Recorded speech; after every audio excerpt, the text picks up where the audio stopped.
Good morning बच्चों। Class 7 science chapter 5 part 2। Part 2 में हम लोग पढ़ेंगे पहले स्ट्रॉन्ग एसिड। स्ट्रॉन्ग एसिड क्या होते हैं? स्ट्रॉन्ग एसिड जो एसिड पानी में डालने पर अपने आयंस में पूरी तरह से बदल जाते हैं उनको स्ट्रॉन्ग कहते हैं, और जो एसिड पानी में डालने पर अपने आयन में कंप्लीटली मतलब पूरी तरह से नहीं विभक्त होते उनको हम वीक एसिड कहते हैं। Strong acid which completely change into the hydrogen ion, वह एसिड जो कंप्लीटली पूरी तरह से बदल जाता है इनटू में hydrogen ion H+ and corresponding ion. मतलब H+ तो होता ही है, सारे के सारे एसिड में आपको एक आयन H+ मिलेगा, और उसके करस्पॉन्डिंग जैसे मान लीजिए ये है HCl है, H+ प्लस Cl माइनस ना, ये इसका करस्पॉन्डिंग हुआ, H+ का करस्पॉन्डिंग आयन Cl- हुआ। जैसे H2SO4 है ना, एक मैं रफ आइडिया दे रहा हूँ, क्या रफ आइडिया। जैसे 2H+ ना प्लस SO4 डबल माइनस, तो इसे सब में H+ आयन तो है, ये Cl- सल्फेट डबल माइनस, ये सब क्या है? करस्पॉन्डिंग आयंस हैं। क्या है? करस्पॉन्डिंग आयंस हैं। ठीक है, कह रहा है कि acid which completely change into the hydrogen ion and corresponding ion in water are called strong acid. वो एसिड जो जल में पूरी तरह से हाइड्रोजन आयन और अपने करस्पॉन्डिंग आयन में चेंज हो जाते हैं उनको क्या कहते हैं? Strong acid. और वीक इसी का उल्टा है। उल्टा क्या है? एसिड भी डू नॉट चेंज कंप्लीटली, जो पूरी तरह से नहीं बदलते, किसमें?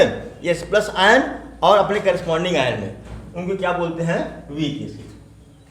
तो बता दूं आपको, जितने भी इनऑर्गेनिक एसिड्स हैं, जैसे hydrochloric acid, sulphuric acid, nitric acid, ये सब ETC, ये सब क्या है? स्ट्रॉन्ग एसिड हैं।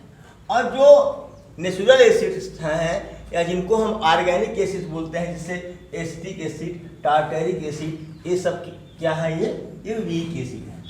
ठीक है, अब आता है प्रॉपर्टीज ऑफ एसिड। करा it is sour in taste. देखिए भाई, स्वाद में खट्टे होते हैं, ये कभी ऐसा मत करिएगा कि लैब में रखा हो हाइड्रोक्लोरिक एसिड, सल्फ्यूरिक एसिड, हाँ नाइट्रिक एसिड, तो आप उसको टच करने लगे, छूते ही जल जाएंगे आप। ठीक है, छूते ही जल जाएंगे, इसलिए उसको मत टच करिएगा।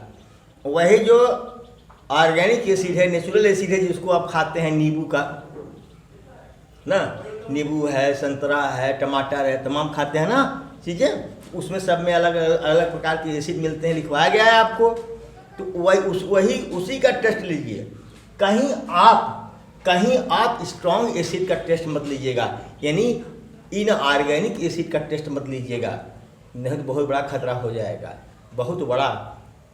ठीक है, तो कहा गया है कि it is sour in taste, स्वाद में खट्टा होता है, ये नहीं जो एसिड मिले उसी को चखने लगे, खतरा हो सकता है।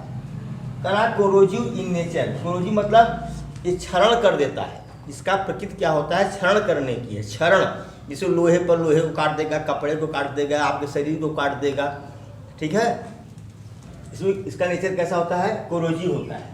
दूसरा है सॉल्युबल इन वाटर, जल में घुलनशील होता है, और वही रिलीज H+ आयन एंड, यहाँ बताया गया है ना कि चाहे वीक एसिड हो चाहे स्ट्रॉन्ग एसिड हो, सब H+ आयन क्या करते हैं? रिलीज करते हैं। कह रहा है क्या? सॉल्युबल इन वाटर, ये जल में घुलनशील होता है, एंड रिलीज H+ आयन। और क्या है? इट रिएक्ट्स विथ बेस, यह बेस के साथ क्रिया करके फॉर्म साल्ट, लवण बनाता है। साल्ट मीन्स लवण, जैसे आप जो नमक खाते हैं उसको भी साल्ट कहते हैं। तो होता क्या है, थोड़ा सा आप जान लीजिए। जब एसिड को बेस में मिलाएंगे तो एसिड और बेस दोनों अपना गुण खोते जाते हैं, अपनी प्रॉपर्टी चेंज करते चले जाते हैं, और एक स्थिति ऐसी आती है कि जो नया पदार्थ बना वो साल्ट कहलाता है। उसमें न तो एसिड का की प्रॉपर्टी होती है और न ही बेस की प्रॉपर्टी होती है, ठीक है। तो जब एसिड बेस मिलेगा, चाहे एसिड में बेस मिलाओ चाहे बेस में एसिड मिलाओ, ठीक है, चाहे एसिड में बेस चाहे बेस में एसिड, दोनों बात एक ही हुई, दोनों ही दशाओं में साल्ट बनेगा। भिन्न भिन्न प्रकार के साल्ट बनेंगे और वाटर बनेगा। इसको हम न्यूट्रलाइजेशन रिएक्शन बोलते हैं। न्यूट्रलाइजेशन रिएक्शन, उदासीनीकरण अभिक्रिया। इसको आपके पास टॉपिक मिलेगा, आगे टॉपिक है, ये हम लोग पढ़ेंगे, ठीक है। लेकिन अभी भाई प्रॉपर्टी में इतना जान लीजिए कि जब एसिड जो है बेस से रिएक्ट करता है तो क्या क्या मिलता है आपको, साल्ट और वाटर मिलता है। चलिए यूज कहाँ करते हैं इसका, बस थोड़ा थोड़ा बता रहे हैं। Use of acids, it is used in pickles as preservative. यह अचार में इसका प्रयोग होता है प्रिजर्वेटिव के रूप में। प्रिजर्वेटिव समझते हैं ना, प्रिजर्वेटिव मतलब कि जो अचार को बहुत लंबे समय तक खराब होने से बचाता है, बहुत लंबे समय तक आपका अचार नहीं खराब होता। तो उसी क्या जिस ना, तो वो जिस पदार्थ से कोई, जिस सब्सटेंस से कोई चीज़ बहुत लंबे समय तक सुरक्षित बनी रहती है उसी को प्रिजर्वेटिव बोलते हैं, उसी को प्रिजर्वेटिव बोलते हैं, ठीक है। तो एसिड जो है अचार में किसके रूप में, प्रिजर्वेटिव के रूप में काम करता है। जैसे हमारे आपके घर में जो बनता है उसमें हम लोग तेल डालते हैं, सरसों का तेल अचार में, तो सरसों का तेल क्या है, प्रिजर्वेटिव है, उसको खराब नहीं होने देता है।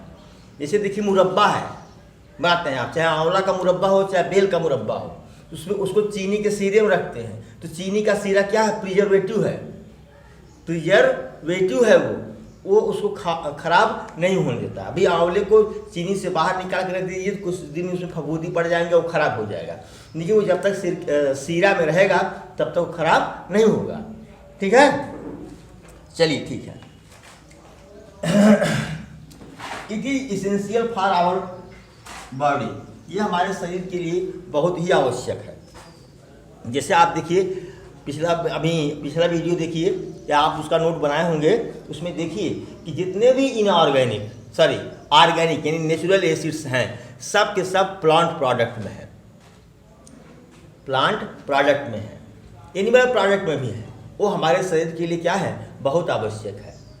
इस समय देखो कोरोना वायरस फैल रहा है ना, हाँ, तो एस्कॉर्बिक एसिड मतलब विटामिन सी भरपूर मात्रा में लिया जाता है।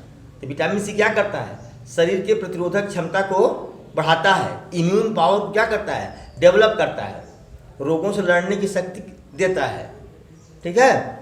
तो कहने का मतलब यह है कि ये जो एसिड्स है हमारे शरीर के लिए भी बहुत आवश्यक है। तो लिखा गया है कि इट इज इसेंशियल, आवश्यक है, फॉर आवर बॉडी, हमारे शरीर के लिए। It is used in manufacturing, इसका प्रयोग बनाने में, मैन्युफैक्चरिंग मतलब बनाने में किया जाता है। किसके, फर्टिलाइजर, खाद एंड पेंट्स एटसेट्रा। तो खाद, रंग, कलर बनाने में एसिड का प्रयोग किया जाता है। करा boric acid is used to wash eyes,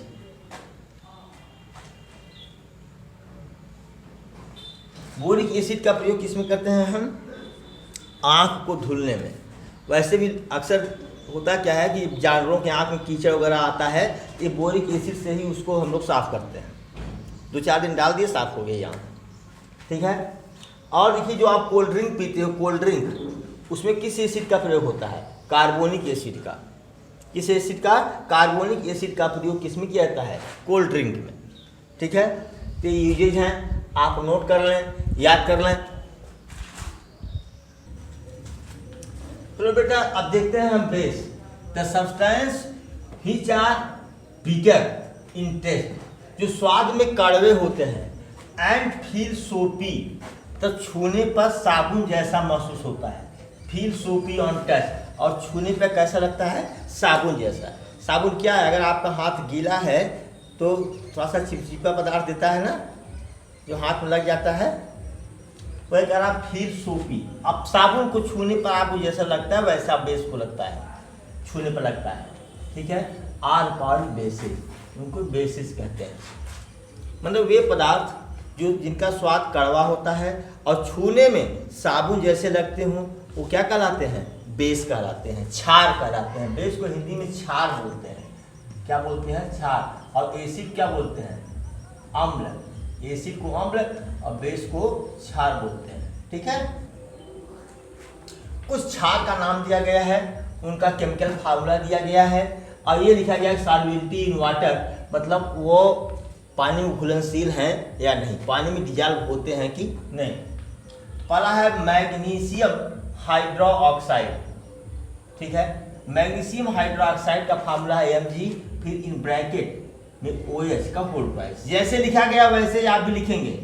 क्या जल में सॉल्युबल है? नो, ये जल में सॉल्युबल नहीं है, ये जल में नहीं घुलता है। ठीक है, इस बार अमोनियम, देखो आइजन मार्क लगा दिए हैं, अमोनियम हाइड्रोक्साइड, बार बार हाइड्रोक्साइड नहीं लिखे हैं, अमोनियम हाइड्रोक्साइड NH4OH, ये पानी में घुलनशील है। फिर कैल्शियम हाइड्रोक्साइड, हाइड्रोक्साइड आप लिखेंगे, calcium hydroxide Ca small bracket OH का होल प्राइस नीचे, ये भी वाटर में सॉल्युबल है। फिर सोडियम हाइड्रोक्साइड NaOH, ये भी पानी में सॉल्युबल है।